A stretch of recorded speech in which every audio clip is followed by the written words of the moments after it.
Welcome, listener. If you've ever longed for the words that were never spoken, a hand on the shoulder that never landed, or the kind of silence that didn't feel peaceful, but hollow, then this story was written for the ache beneath your ribs. So take a breath, and as you exhale, go ahead and subscribe to this channel, because every week we go where words don't always reach. And somehow, through story, we begin to come home to ourselves.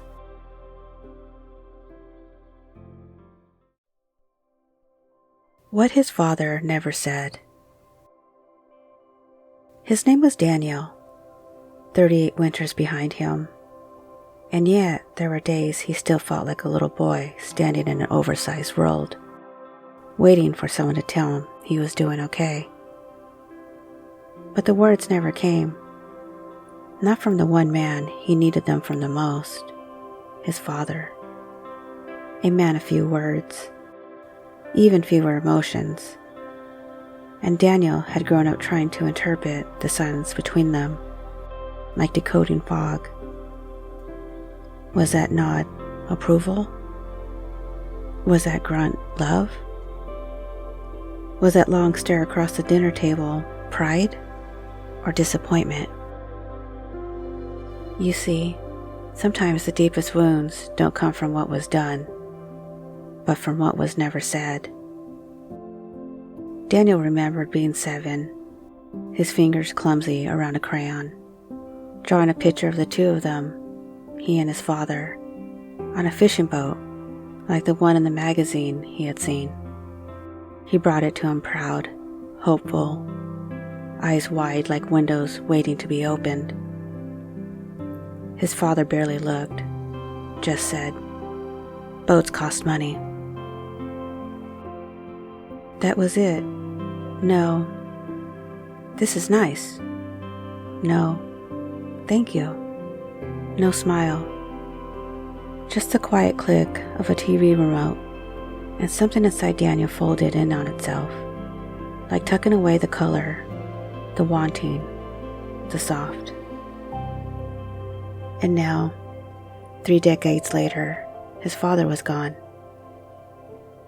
Not in a tragic, sudden way, no. It was slower, a withering, an unraveling of presence long before the final breath. And when the funeral came, Daniel didn't cry, not at first.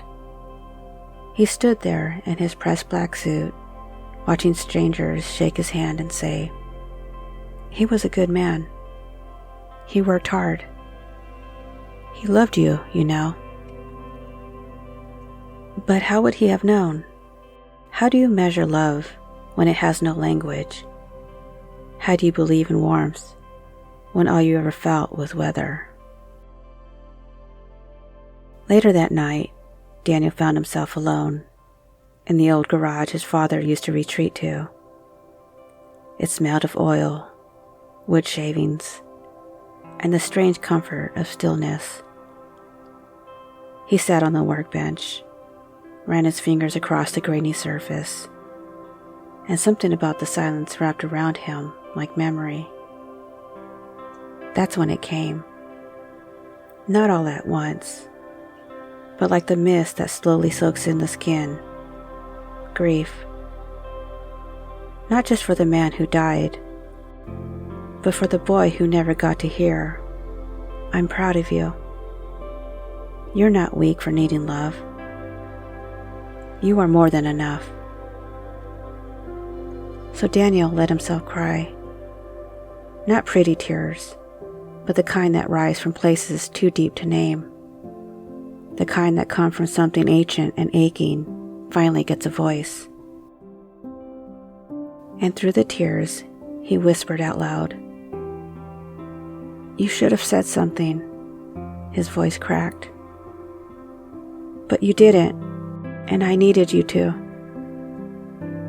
And then softer, "I needed you." And in that moment, he didn't get words from his father. No ghost appeared. no mystical signs. But what he did get was a truth that began to bloom from within. The words I never heard, I can give myself. And maybe that's where healing begins. Not in the waiting for someone to come back and say what they didn't, but in becoming the one who says it now. So Daniel placed his palm on his heart and spoke gently to the boy inside him. You did so well, little one. You kept going even without the map. You mattered then, and you matter now. And I'm so, so proud of you. And something shifted. Not all at once, but enough. Enough to soften the breath. Enough to bring a little warmth to that cold, hollow space. Enough to begin again. Hypnotic induction. Feeling the silence he left behind. Take a slow, gentle breath in, and as you exhale even slower than the one you thought you needed to, let your shoulders fall. Let your chest soften. Let the part of you that always tried to be strong finally rest. Because this space, right here, isn't about holding it together. It's about letting yourself be held. By breath, by time, by the voice inside you that's finally learning how to speak. That old silence, the one he left behind, you don't have to carry it anymore. Not in your spine, not in your chest,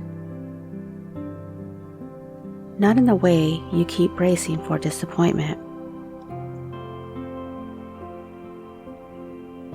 So go ahead and close your eyes now, if they're not already closed. Or just soften your gaze, the way you look at a child who's been too brave for too long. And imagine you could return to the earliest moment, the one where you needed to hear, I see you. I'm proud of you. You're not too much. Let yourself go there. Not to fix it, but to be with it. With that younger you, waiting in the quiet, wondering if love would ever speak his name. And now, let something new arrive. A presence, a warmth, a voice, and this time, it's yours. You kneel beside that child version of you. You don't rush. You don't explain. You simply offer presence. The presence he never gave you. And when you're ready, place your hand on your heart and whisper the words you always longed to hear. I'm here now. I won't abandon you. You're already enough. You never had to earn it.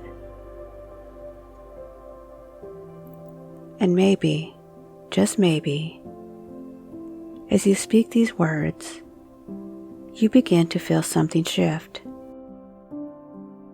A loosening in the chest, a quiet exhale in the body, a softening in the space where grief once lived alone. Because when you give yourself what was never given, you become what you always needed. So take one more breath in, and as you exhale, let the silence that used to hurt become space for healing instead. You don't have to feel it. Just rest in it and let it hold you. And let yourself begin again.